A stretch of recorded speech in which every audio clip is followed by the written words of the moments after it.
Človek si dokáže zarábať všeličím, ale zarábať si bublinami? Dá sa. Matej je bublinový frajer. Patrí medzi svetovú bublinársku špičku. Dokonca má zápis v Guinnessovej knihe rekordov. A zo pár trikov si pripravil aj pre nás. I'm gonna live my life, no matter what we party tonight. I'm gonna live. Vlastně od začátku, když jsem někomu řekl, že chci dělat bubliny a chci se tím živit, tak si klepali na čelo. Dá se říct, že vlastně moje práce spočívá s prací s bublifukem. Při mé show můžou diváci vidět, co všechno lze z takového obyčejného bublifuku dělat. Přiznám se, ten bublifuk není až tak moc obyčejný, ale dají se z ní dělat veliké kousky. Není to, jak jsme všichni zvyklí, dlouhá léta míchat pomocí čističe na nádobí, vody a dalších přípravků mejdel. Tak tohle je čistá chemie. Je to samozřejmě zdravotně nezávadný, nešpiní to oblečení, voní to a vlastně jediný, co to umí, je dělat obrovské bubliny. Já si myslím, že každý bublinář, pokud je aspoň trošičku profesionál, tak má know-how v té bublinové směsi. Každý má svoji, nikdo neprozradí nikomu to, jak to vyrobil, protože zatím je hodně moc hodin práce. Matej, ja viem, že nemôžeš prezradiť svoje triky, ale predsa len, nemôžeš ma niečo naučiť? Já si myslím, že můžu. Určitě základní triky foukání bublin pomocí rukou. Je to jednoduchý, učím to i malé děti. Myslím si, že se to naučíš velice rychle. První trik je, že si namočíš ruku, do toho bublifuku necháš okapat, palcem přijedeš po ukazováčku, uděláš kroužek, ty prsty musí být spojeny, ostatní 3 otevřeny a do prostředka stačí fouknout. Wow. Takto? Takto. Perfektní. Udělej kroužek a dovnitř foukni. No super. Pracujete s věcí, která je 4000krát tenčí než lidský vlas. Vlastně to umění, které vytvářím, je hrozně pomíjivé. Ta krása vlastně vydrží jenom chviličku.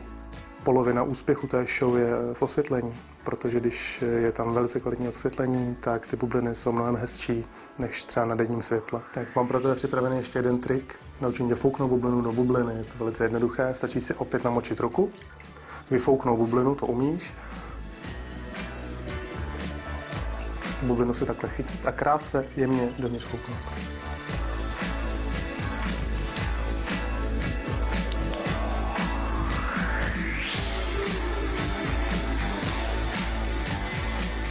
Otočím. Otočím.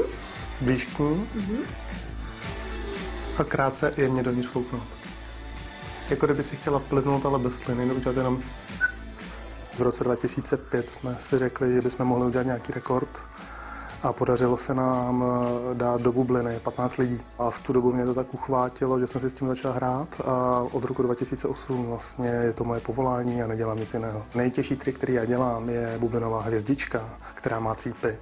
Myslím si, že jsem na světě jediný, který to dělá pouze z ruky, takže je to velice náročné na koncentraci, nesmí se vám chvět ruce, protože si tím tenoučkým brčkem musíte trefit přesně do místa, kam potřebujete. Pokud se trefíte kamkoliv jinam, tak to nefunguje.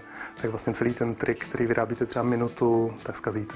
Ty nejsložitější triky, které vlastně předvádím, tak za nima stojí dlouhý trénink. Největší můj úspěch je z března loňského roku, kdy se mi do jedné bubliny podařilo dát 214 lidí. Těch 214 lidí v bublině, tak to je zapsané v Guinnessově knize rekordů. Mám nejdelší bublinový tunel na světě, který má 24 metrů. Zaujímalo nás preto, či Matej dokáže urobiť bublinovú show na akomkoľvek mieste. Dá se říct, že to dokážu vyrobit kdekoliv. Na vystoupení venku mám fukovací stan, který je veliký 5 metrů. Bubliny se venku dají dělat, běžně dělám vlastně v létě vystoupení venku, ale je to omezený větrem. Proto třeba při oblékání lidí do bublin, tak je potřeba bez větří, protože ta bublina se od toho člověka, který je uvnitř, rozbije. To, že si mě zvou lidi z celého světa, aby viděli moji show, a že si mě váží, že mi píšou děkovné dopisy, že se show líbila. To je asi největší zadostiučinění. Díky mý práci navštěvuji místa, na které bych se normálně nedostal. Třeba jsem měl čest vystupovat pro nizozemského královského komisaře, na ambasádě české v Moskvě, pro pár nejbohatších lidí na světě. A to si myslím, že pokud bych dělal to, co jsem dělal dřív, tak by se mi tohleto nikdy nepodařilo. Moje práce mě dělá šťastným, nejvíc mě uspokojuje pohled na diváky, kteří nevěřícně koukají a je na nich vidět vlastně, že se navrací do dob svého dětství.